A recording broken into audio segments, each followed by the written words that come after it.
السلام عليكم soo dhawaada saaxiibayaal kuna soo dhawaada sheeko kale oo xiiso badan muuqaalkiina maanta waxaynu uga hadli doonaa sheekada saacadii sababtay khilaafka labada wadan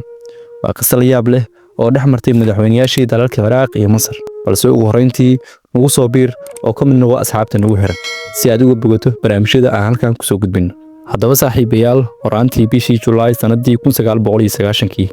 ayaa Xusni Mubaarak oo ah xilligaas madaxweynihii dalka Masar oo booqasho ku tagay dalka Ciraaq abaar 8 bar ayuu ka soo degay gegada diyaaradaha ee magaalada Baghdad waxaa loo galbiyay qasriga madaxtooyada ayada oo ay halkaas wada sheekaysi ku yeesheen labada madaxweyne waxaana wehelinayay wasiir ka socda labada dhinac salaan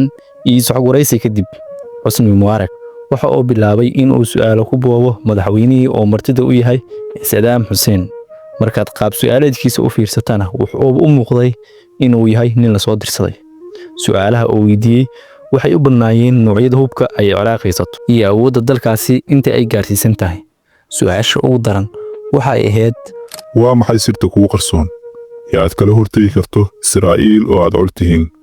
iyaduna haysata hubka nukliyeerka Saddam oo la yaaban weydiintaas kadiska ah ayaa dowlad cadiyay waxa uu ugu jawaabay in hadal kaliya aysan ku filneen ka jawaabida weydiintaas balse uu ka ogolaado in labadoodu ay isku raacaan booqasho gaaban maalinkii labaad ayuu Xusni Mubaarak waxaa la geeyay goob qarsoodi ah oo ku taala dhulka hoostiisa waxaana la tusay noocyo kamid ah hubka ay haysato Ciraaq booqashada goobtan ayaa waxa ku wehelinayay Cabdulxamiid oo ka tirsanaa sirdoonka Ciraaq labada madaxweyne waxa ay ka sheekaysteen noocyada hubka ay Ciraaq haysato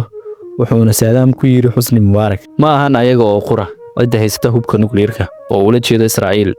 laakiin arinta argagax leh waxa ay dhacday markii Cabdulxamiid oo madaxweynihiisa afka u saaray dhigta una sheegay in saacadda uu xiran yahay Xusni Mubaarak aynan ahayn saacad caadi ah balse ay tahay aalad kale oo wadata kaamira qarsoon oo duubaysa codadka iyo muuqaalada Saddam sidii lagu yaqaanay waa uu dowlad cadiyay waxa uu ku dadaalay inuu jawiga dejiyo sidii in waxba ay dhicin oo kale waxa uu Mubaarak la ciyaaray farsamo heerkeedu aad u sareeyay intii booqashadu socotay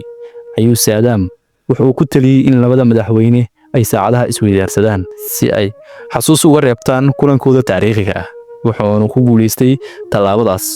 oo waxay isweydaarsadeen saacadihii Saddam wuxuu si degdeg ah u amray muqaabaraadka dalkiisa inay soo xaqiijiyaan saacadan